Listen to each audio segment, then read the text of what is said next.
Hi, everyone. Welcome to the second episode of season 3 of the web show Perspectives Live, a Colleges and Institutes Canada initiative where we talk about and share different perspectives on issues that matter to you.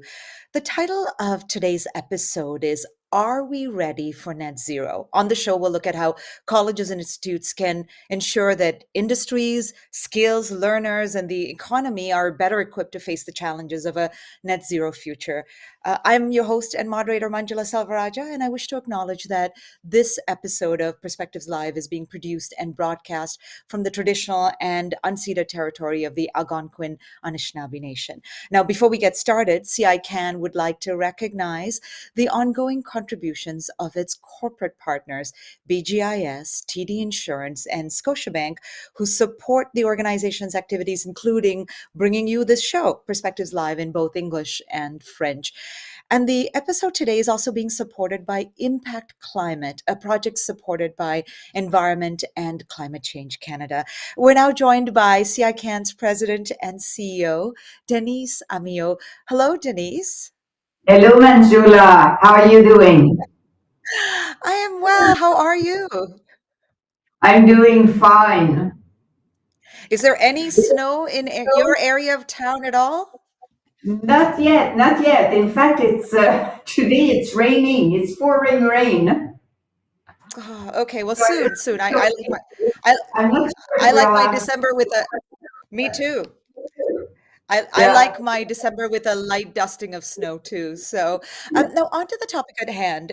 As you know, the UN International Climate Change Conference COP27 just took place recently in Egypt. And during one of the sessions at the event, the latest from the Climate Change Performance Index, also known as the CCPI, was released. So again, for people who may not be familiar with it, this annual CCPI, which has been published since 2005, is this independent monitoring tool for tracking the climate protection performance of 60 countries and the EU.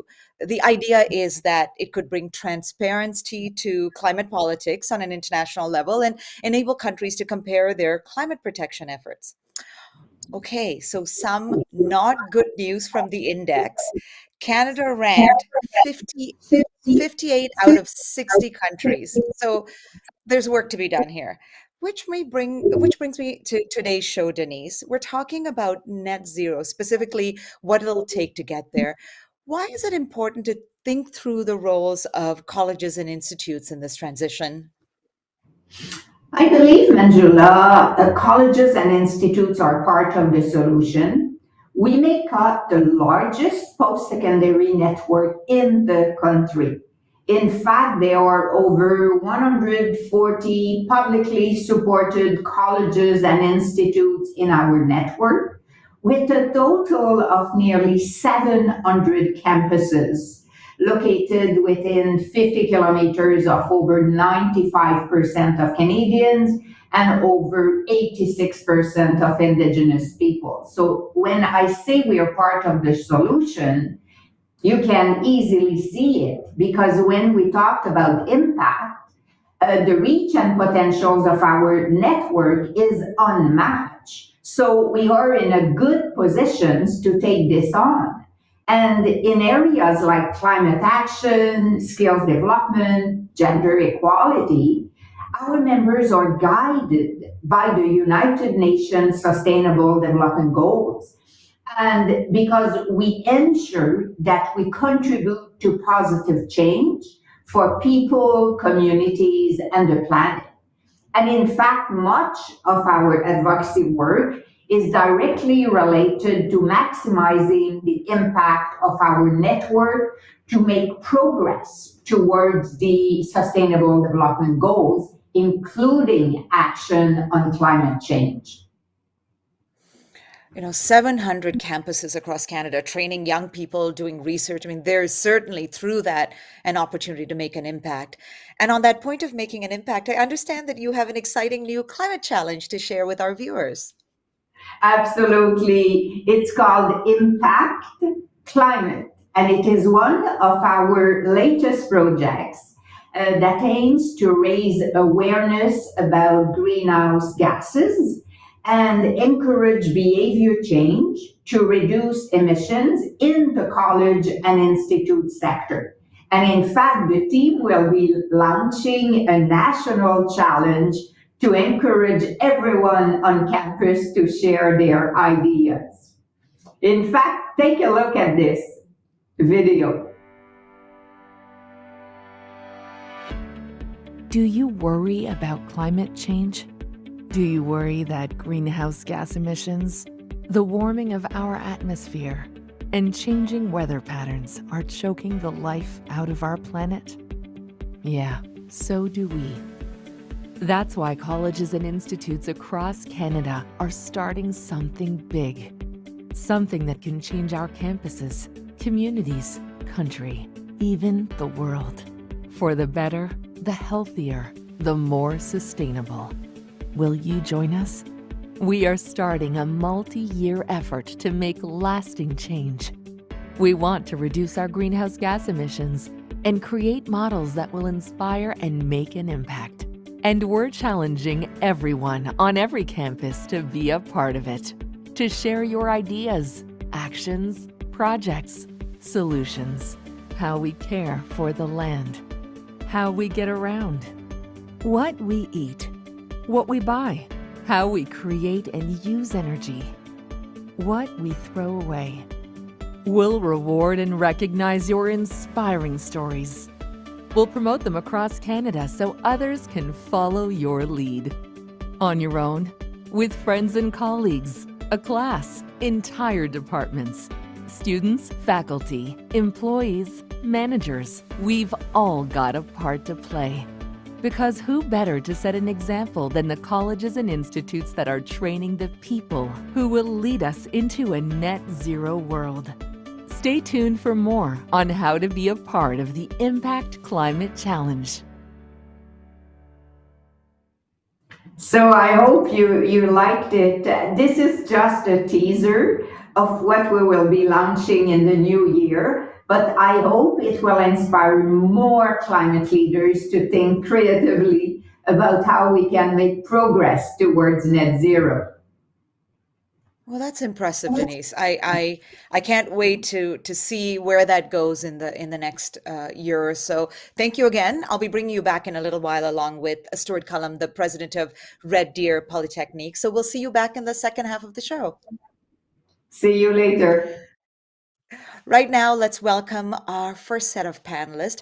Catherine Cobden is President and CEO of the Canadian Steel Producers Association and a board member of the Canadian Climate Institute. Hello, Catherine. Hello.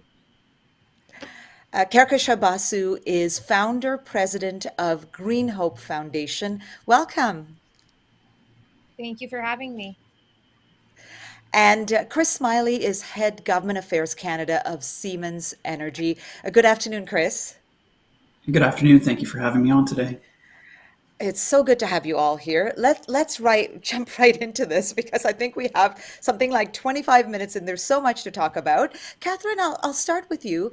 What are the big changes your industry is making to support that transition to net zero? Yes, thank you very much. It's really a pleasure for this conversation to be taking shape, and really appreciate the opportunity. And thank you to CICAN for having us. So the steel industry is really on its way to decarbonization. And what I mean by that is, first and foremost, we have a vision to be net zero by 2050. We also have two very significant projects that are going to see 6 million tons of CO2 taken out of the atmosphere by 2030. That is a very large number. So we're very proud of those projects. But more importantly, we have many other projects coming down the piece. And I think the opportunity to talk to CICAN and your members, your students, and it really engage the college and institute community in this challenge is right now. Frankly, we need all hands on deck for the challenge ahead of us. And so once again, thanks for having me. Is there trepidation in your industry about taking these changes? I mean, these are substantial changes. Well, of course. I mean, these are changes that are not done without risk, without challenges. We need to, of course, continue to supply product at certain qualities to our marketplace. But definitely, this is a challenge that the steel industry has embraced. Now, we will have a challenge in getting all the way to net zero, and that's where research and development comes into place. So, we talk about 45% reduction, but net zero is actually much more than that. And some of the technologies to get us right across the line are not yet fully formed. So this isn't just talking about sort of the strategic thinking. There's technology that's needed. There's smart people who are trained to do this that are needed as well. That's again back to why it's so nice to be able to communicate and share the steel industry story with your audience. Is, first and foremost, we hope that you see by our net zero aspirations and our direct efforts in this domain that we very much take this issue seriously. We are not the industry of the past. We're very much intending to be the green supplier of steel of choice in the future. So with that, we will need all of the technological solutions, but of course, fundamental will be to have the skills and the capacity, if you will, to get this job done. I'm sure some of the things that you're saying, that you're saying about the steel industry, probably resonate with Chris in the energy sector as well. I'd like to pull you in, Chris. What does decarbonization look like for your industry? Sure. So thanks very much. Catherine is exactly right. Canada's just beginning our net zero journey, our decarbonization journey. And so from our perspective at Siemens Energy, we are in the business of helping clients decarbonize, both at individual, for example, a steel plant level, or at a systems level in Ontario, or Alberta, for instance, in their electricity generation sector, or Ontario's nuclear sector. So from our perspective as an energy technology and engineering solutions provider, we're looking towards, not only servicing and helping clients today decarbonize and reduce emissions, but also what are the energy systems of the future? So we have exciting projects in the ground right now. But what does that mean? Well, if you think about Canada's pollution profile, I think it's important to just set the context a little bit. Canada basically has emissions in 4 sectors: electricity generation, building and space heating, industry and manufacturing, and transportation. And I have just a small diagram that I sent in that I think it would help just set the context and the history of what's happening. I set this up so that your viewers could understand the time frame which associations and companies that Catherine represents are working within. So if you think way back to 2016, Canada's government came up with a plan called the Pan-Canadian Framework on Clean Growth and Climate Change, and all of the provinces were set on the task of setting emissions reduction plans. And then if you move to 2021, we started having laws that were setting targets for Canada in terms of emissions. And then in 2022, we received something which Catherine alluded to called the Emissions Reduction Plan, the 2030 plan. And then the next space for 2023 are things which are forward-looking, which the government is planning. So we have to think of Canada's decarbonization process as a journey, and it's going to take some time. So what does it mean? It means a whole set of different industries need to adapt to the new emission standards through technology adaptation or through process change. If you think about a company that has a process that releases emissions as part of that process, companies are going through R&D cycles and thinking about, how do we make what we make, but do it in a way which either pollutes less or does so in a different way. So that's kind of the context piece. What are we seeing generally is that we think it's well underway, but it's going to take time. Companies will need time to adapt. Governments have put some rules in place, and I think we've all discovered that flexibility is going to be required in terms of some of the regulations. So I think the targets are good to have, and I think dialogues with industry are super important. And setting the frameworks have been done over the last 5 years, and now the next 5 to 10 to 15 to 20 years will be about execution and actually getting to the emission reduction projects with an overarching goal of reducing Canada's emissions, which only ever have risen in the past. We've never had a year where emissions have dropped. So this is the enormous challenge that the country faces, Canadians face, and governments face. I'll stop. Catherine, you were putting up your hand. Go ahead.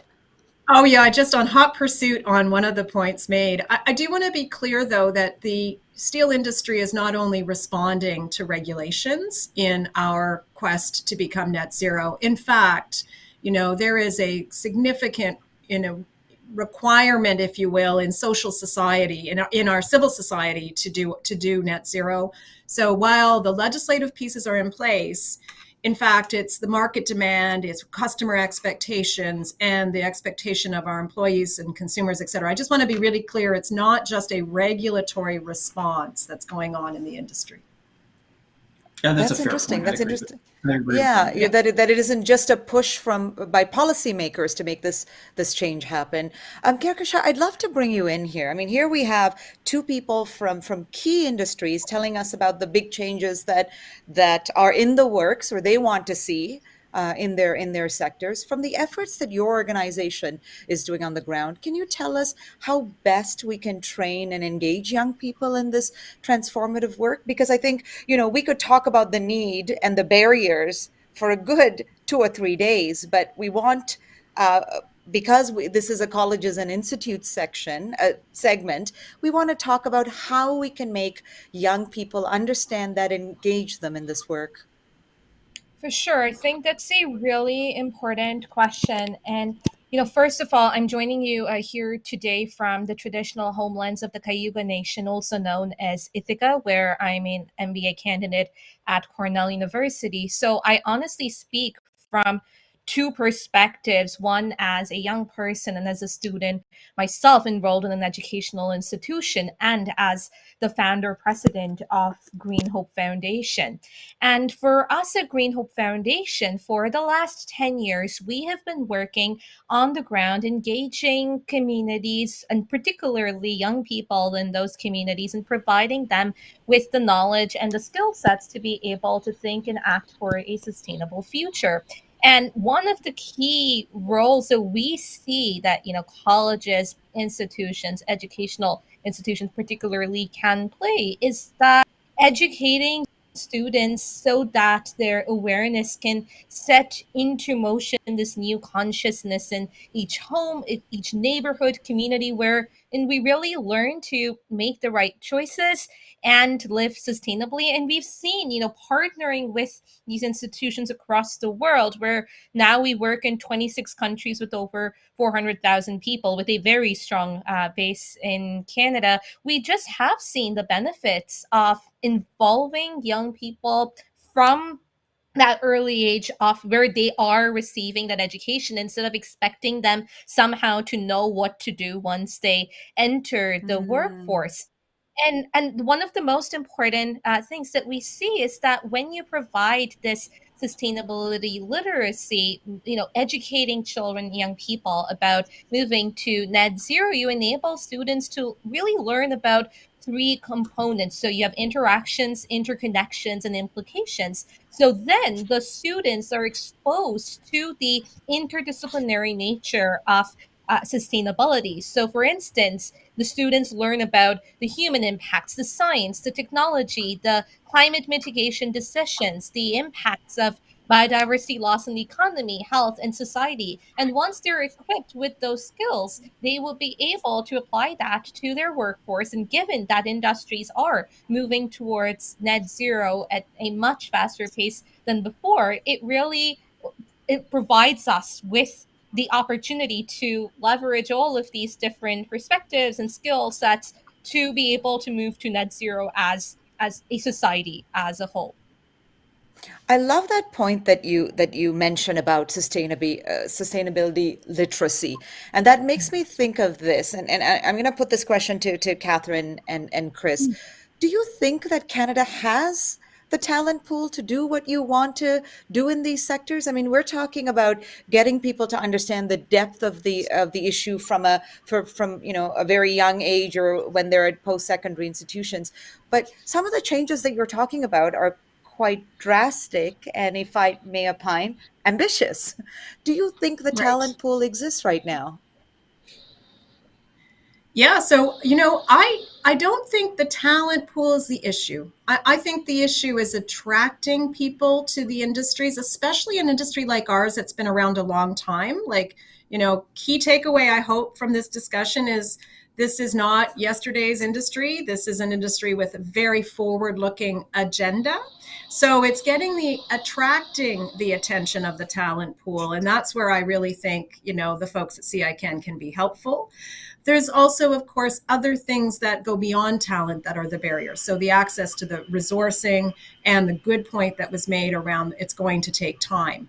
So I don't see the talent pool, but I do really take the point about sustainability literacy. I think that's a really important skill set to be in the minds of students as they hit the workforce, in addition to the capacity to do things in partnership. I really believe from where our industry sits, we're going to be doing collaborations, partnerships, development ensemble, as opposed to on our own. And so I think that kind of fits into the concept of sustainable literacy, not just what it means but the point I think that was being made about the skills necessary to live within a net zero future. Chris. So, from the perspective of a service provider or for a company that accesses skilled trades across the country, one of the key components is a mobile workforce in Canada in terms of the skilled trades. And in order to have a mobile workforce, you have to have learners in various stages of the apprenticeship programs and also graduating from apprenticeship programs. One of the key public policy challenges over the last decade in Canada has been not an attraction per se of people to the skilled trades apprenticeships, but a completion, people moving through those programs in a timely fashion. So Why when is that? employers, Why is that, yeah, Chris? Why do you think that so is? it's Uh, so in Canada, the learner is responsible basically for their own progression through their trade. There's no, and in most jurisdictions, in most provinces, there's no time limits based on so how long you have to move through an apprenticeship program. So you could be an apprentice for a second year or a third year apprentice for your whole career in some jurisdictions in Canada. So for industry and institutions like those that are represented by CICAN, we have to think of creative ways to get students to move through their learning, both on the job and in classrooms, in order to make sure that those people are fully qualified and available across the country for major projects. So the point my other colleague made about sustainability literacy, it's about understanding that the skilled trades of the past, you might not be working at a gas-fired generation station anymore as a boilermaker, but you will be working at a green hydrogen facility. So the skills required are the same at different technology sites. So when people are thinking about which way they're going to go, understanding that the opportunities are going to be enormous in the skilled trades, even with a shift to a lower carbon economy. Kehkashan, I saw you raise your hand. Do you want to add something there? Yes, I think that to respond to both of my fellow panelists, I think a key aspect that can actually aid in this facilitation, this just transition, is the understanding within colleges and institutions and educational institutions is that sustainability literacy and the skill sets to think and act for a sustainable future must not be addressed as something completely separate. It has to be ingrained in every single subject, skill, trait that is taught very often. And this is something that we see with our work at Green Hope Foundation. In Canada, for example, whether we work in the elementary school level or the post-secondary school level, we see that whenever these talks about sustainability and net zero come up, it is always very addressed in a very separate manner. It is not really ingrained into the educational system at all. So the only way that we can actually fully ensure this just transition, wherein quite literally every single student graduating has these skill sets, is just implementing the understanding that it has to be ingrained in every single subject, every single trade, so that it's not something that it's addressed separately. It's something that just becomes a way of life, and then those skill sets then turn into a reality once they enter the workforce. I like that as part of that sort of foundational kind of thinking that you get when you go through any post-secondary institution. Catherine, Chris, I want to make sure that we put a couple of things up on the list here as things that you want to see from colleges and institutes. Is a great chance to do that, right? So if your industry could go full steam ahead with all of the changes, even ones that you may not have the technology for or ideas for how you're going to solve, what do you want to see from colleges and institutes to help you make that transition? I think Catherine? flexibility. Oh, sorry. Go ahead, Chris. No, go ahead, Chris. I think flexibility with block training and block release would be useful in the construction sector, so that if a second-year apprentice or a third-year or even a first-year apprentice can't make their in-classroom portion because of the demands of a project or a short construction time cycle, that student wouldn't have to wait another number of months to take their in-classroom portion. So this sometimes contributes to the delay in apprenticeships moving through their process. And so collaboration between employers, the members of CICAN and governments to make sure that the learners, it's not disjointed learning if there's a busy cycle and they can't be released to go back to their in-classroom portion would be a top ask from the sector. Catherine? I'd like to add, and it kind of builds off a point that Chris has already made, to reinforce with the student body that, in fact, the skills that you're training for today have a place in the future. They're green skills for the green economy. They still apply, and they're very critical, and we need you kind of idea. So if that could be reinforced, that would be fantastic. In addition, helping to connect the local industry with the local students. One of the things that I think is so powerful about colleges and institutes is their local connections and whatever tools are in the toolkit for bringing the industry together, because we will need workers of the future, and we are always worried about where they're going to come from. So ensuring that connectivity would be very helpful indeed. So those are my top, I think my two top points on this. I wanted to make one other point, though. It's on this idea of interdisciplinary issues and raising and bringing sustainability through all topics. I couldn't agree with you more, and to my fellow panelists. And I would also say it's very similar to the transition that's gone on in industry, where in the past there was a single person kind of responsible for the environment and sustainability.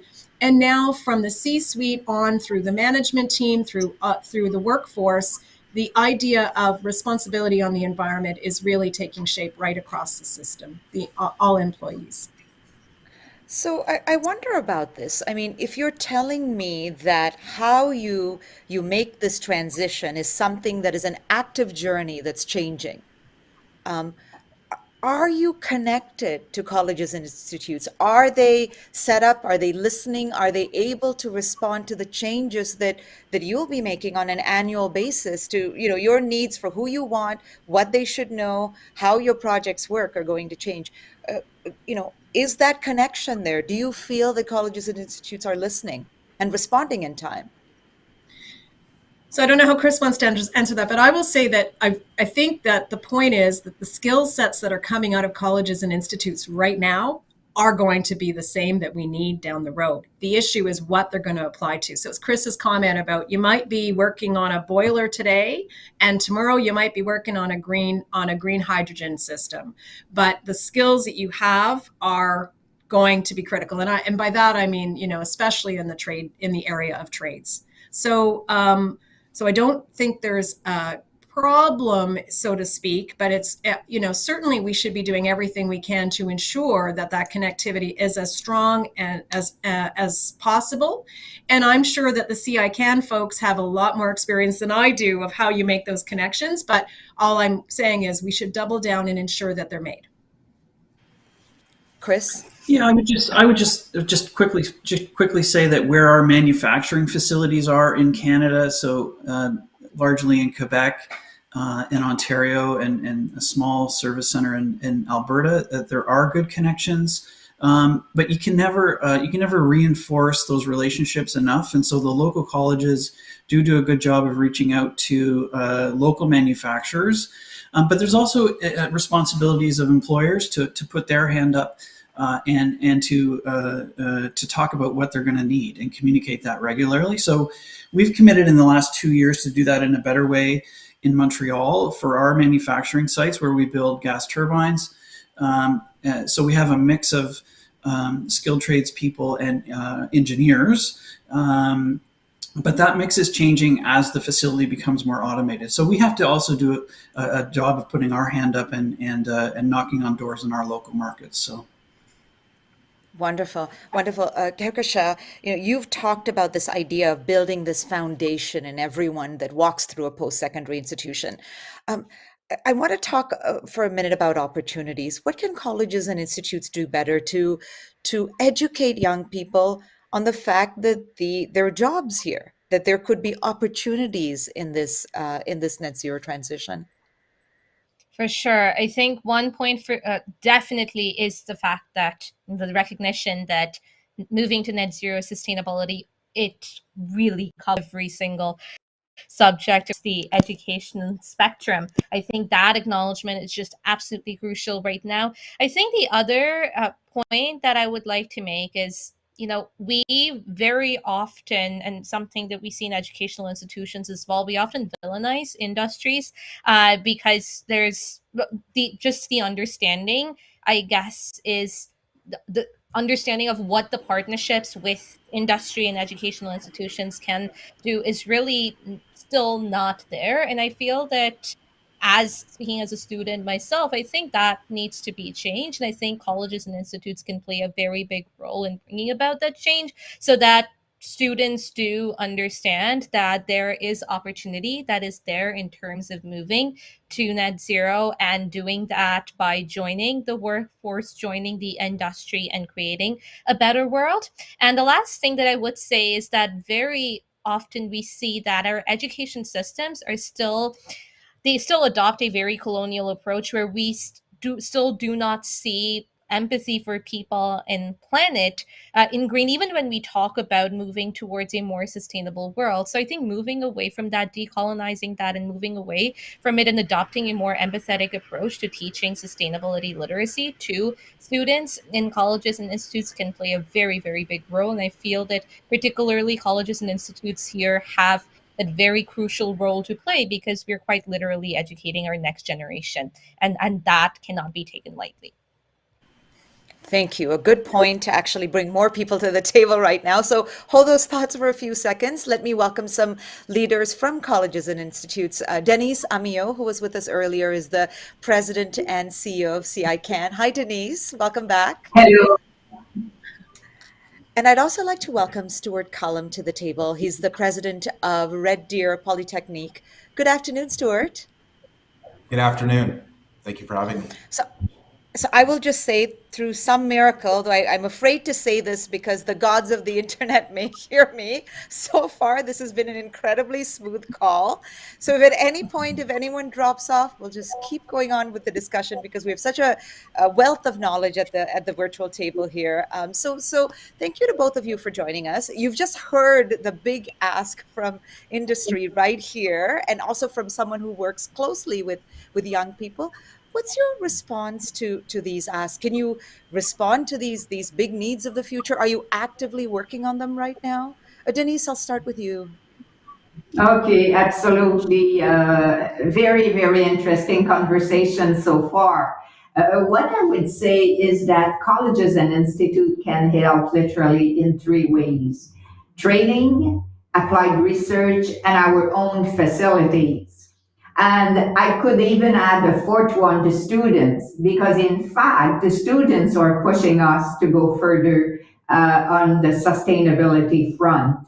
And so I'll focus first on training. So in our system, we have about 10,000 programs. And already we know that 1 out of 10 have either the word environment or climate change in its title. So one Wow. out of 10. So this is a lot. And on top of it, we know that most of the programs that are taught, whether it's hospitality and tourism, construction, manufacturing, the health sector, we know that students are not only introduced, but they talk about sustainability to look how in their job, when they will be an employee, they can be more sustainable with the products that they use or in the approaches that are being taken. So the area of sustainability is extremely, extremely important for our members. And if I just look at an applied research, then I have a whole new brochette of examples to give to you. But let's go to Stuart. I'm going to come back to you about applied research because I think I do want to talk about R&D for a bit. We've already identified that some of the technologies needed to make that transition don't exist so far. Stuart, I'll get you to chime in here and talk about what your institution is perhaps doing to help with this net zero transition. Yeah, thank you. Well, I think what we're trying to do is really be an example for organizations that are, obviously emitting GHGs and need to be an example within the communities that they're a part of as to how to address that and mitigate that.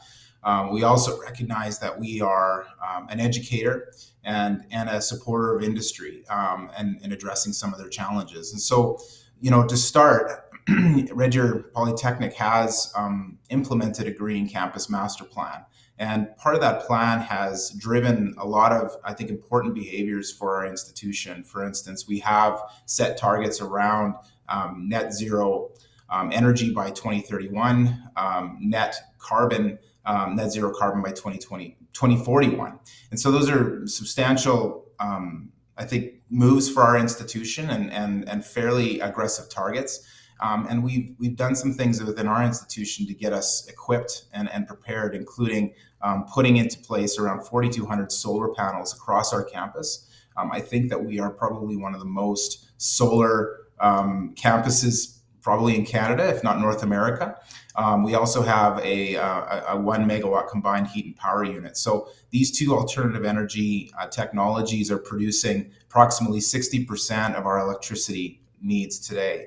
And so we're working to be an example, but we recognize that as we, as an organization, transition and utilize some of those energy solutions, there's challenges as well along the way. And so that does provide, I think, opportunities for applied research. That provides opportunities for education and training. And so not only do we have a green master plan, but we also have a green campus working group that includes students, that is looking at some of those challenges, that is taking the data in and looking at how these technologies are performing, so that we as an organization can grow and learn and also be an example, but we can also create learning opportunities for our students along the way. And then those learnings as well are things that we can apply and work with industry partners who are also looking to transition. So I think as a campus, we're trying to lead the way and provide an environment for learning and for being an example and for educating and training our young people. But I think the other thing that I think is important to understand is and Denise has touched on this, we really do two fundamental things. We provide education and training, and we we conduct applied research. And those two things really have an opportunity to come together. Our panelists talked about, the need to address technology adoption and process challenges or process change challenges. And I think through our applied research innovation environments, we can support companies in doing that. But that also provides tremendous learning opportunities for our students to be exposed to environments where companies and industry are trying to address those issues, creates and develops in them the skills and the competencies that they need. And I completely agree. Those are transferable skills and competencies that will carry with them going forward. So what I'm excited about within our institution, and I think we're one example of many, is that we are doing a lot to address the issue, and we're trying to create ways in which these efforts integrate and really support the student and support our industry as they try to move towards that sustainable future. Thank you, Stuart. And both of you talking about technologies and research has brought me back to this point that I've been meaning to ask you. You have these R&D, research and development centers of excellence throughout the country on campuses. What should our expectations be of ideas and solutions coming out of those R&D spots? Denise. So I will answer it, but if I may, I'd like to say very quickly to answer the questions that I forgot to answer of Chris with respect to flexibility. Our members, especially since the pandemic, they offer for their learners a lot of hybrid solutions, so people can literally take courses 24/7 almost. So this is certainly something that will allow learners to be able to complete their courses if they are interrupted by God knows what. And there are also micro-credentials for upskilling and reskilling that becomes very, very important.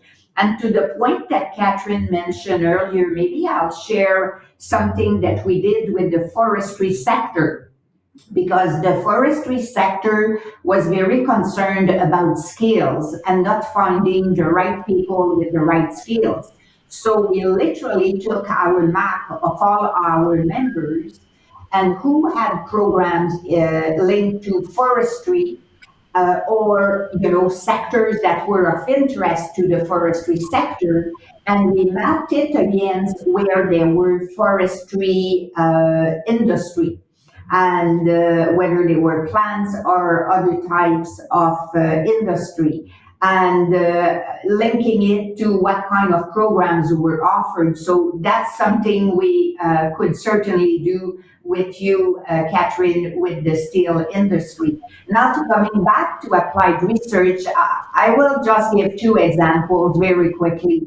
Right now, as you know, in the north or in remote areas, diesel access is sometimes an issue. So some of the research that is being done by Yukon University with the two other colleges that are in the Northwest Territories and in Nunavut, Aurora and Arctic College, what they are doing, they are looking at developing technologies and ways to still have energy but off grid. And so this is very, very promising. And so we're very, very pleased to do that. So another spectrum, or at the end of the spectrum, you would have the construction industry, where, for example, many of our colleges do applied research. I'll just mention BCIT in Vancouver that in fact has created a lab and a research center to support the construction industry with the new standards and approaches to ensure that they are more sustainable. So both Stuart and Denise, there are two other points that came up that I thought that were quite interesting, and I would love to hear how other institutions, or specifically in Red Deer, may be thinking through these ideas. One was Kehkashan mentioning sustainability, literacy as this foundation throughout everything in the school and everything that you teach in the school. And the second one was the idea of exits in apprenticeships. which I think is also an important point that Chris brought up. So I don't know, Stuart, if you want to speak to both or one or the other. I'd love to have you reflect on both of those. Sure. I think so I can speak to both for sure. The one that I think really resonates on a positive way is sustainability literacy. I couldn't agree more. I think that when we developed our Energy Innovation Center, which is really a showcase and an applied research center for integrating energy innovation and alternative energy technologies and processes, is that it wasn't intended to be around one program. Our intention was that it would be a center that many programs would be able to plug into and address, including through our trades programs, including through even our business programs, as well as our technology programs and others. I think that is the intent. So I agree 100% that just like financial literacy should be something that is taught across all programs or that all of our learners gain access to, because it's such an important skill. I think sustainability literacy becomes as important, if not more important, for learners. And so providing these kinds of facilities where students can gain access across all of their programs is something that's really important. And I think that's different than creating one program around sustainable energy and assuming that that's going to address the problem. We know that the concept of sustainability is complex. It requires multidisciplinary responses, and so you need to expose learners to these challenges and solutions at all levels across all programs. I'm intrigued by and don't disagree with the comment around exits in apprenticeship. I think that in Alberta in particular, we have an issue with completions. Because there's often, opportunity for learners to, get a job quickly and start earning money. And so as I think students are challenged financially, and need to, start their careers and earn a living. There's lots, that's one reason why that occurs. There's probably others as well. And I think industry needs to be responsible in the process to ensure that, they are encouraging, apprentice students in particular to finish. I think it's better for them and it's better for the individual. And so that's something that I think is well taken. And I think part of that is, the solution to that, it's probably multi-pronged. It is about affordability. And I agree, it is also about access. If access to, programming is very, very challenging, if you have to, wait months and months, then that your ability to, keep students in programs is going to diminish. And so as institutions, I think we need to be responsive in the ways that was noted. I think that it's an issue that we need to address because completions matter. It's a success measure for us. I think it's also an important success, indicator for learners and for the industries in which those folks are. Denise, I do have a bunch of other questions, but it looks like you want to weigh in. Go ahead. Yes, on sustainability literacy, in fact, many of our colleges and institutes already have student groups that focus on sustainability. Our Impact Climate project is all about, in fact, sustainability literacy. And as we mentioned in the video, people will be able to embark on these great new initiatives in the next few weeks. And the other thing that I would say is that we already have 37 of our members that have voluntarily signed the Sustainable Development Goals Accord, which includes, in fact, sustainability literacy. All that to say is that I would say that very often it's the students and the faculty that, in fact, push all of us to go further on the sustainability journey. And with respect to the exit apprenticeship, the only thing I will say is that we need incentives to ensure that the students stay. The government of Canada has started to address this issue because it's a national issue and it's worse in some provinces. And by the way they are addressing it is in fact by ensuring that the students have funding to be able to pursue their study. And as Stuart said, I agree, the employers need also to be behind that. The challenge right now is that there's such a shortage of employees that people are willing to take people that have only 1 year or 2 years or 3 years instead of their full red seal. But employers are also part of the solution. So I want to put this point to you, and Denise, I'd love to have you chime in, and anyone else as well. What I find interesting in this conversation is that we've translated net zero targets into needs. We're looking at this as issues that need to be solved. So I was wondering if I could have you look at it from another lens, and it's this idea that maybe there are opportunities here for colleges and institutes. And what could that be? What could those opportunities look like? Absolutely. For us, we are in the training business. So, and we know that there will be a need to upskill and reskill because although some of the skills are of the current worker that maybe are not working in the net zero economy, if you want, they will need to have some kinds of retraining. And we're very good at that to develop tailor-made programs of various durations to accommodate the needs of learners and accommodate the needs of industry. The opportunity for us is also from an applied research perspective, but also our own facilities, because we have 700 locations across the country that have buildings, sometimes, many buildings in one campus, sometimes one or two only, but this is a very big infrastructure. And we know that there are already 300 shovel-ready projects, and 65% of those are all about saving energy because it's about retrofitting, renovations, and ensuring that we save energy. So we see this as an opportunity because those buildings at the same time can become living labs so that the students can use the building, in fact, in their own learning because there are transparent walls where you can see what's happening behind the walls. So great opportunities for colleges and institutes across the country. Manjula, if I Denise, can just add, sorry. Yeah, please go ahead. I was just going to say, Denise, I totally agree with you. So from an industry perspective, we struggle to sometimes find a place to place new technology and then work on it.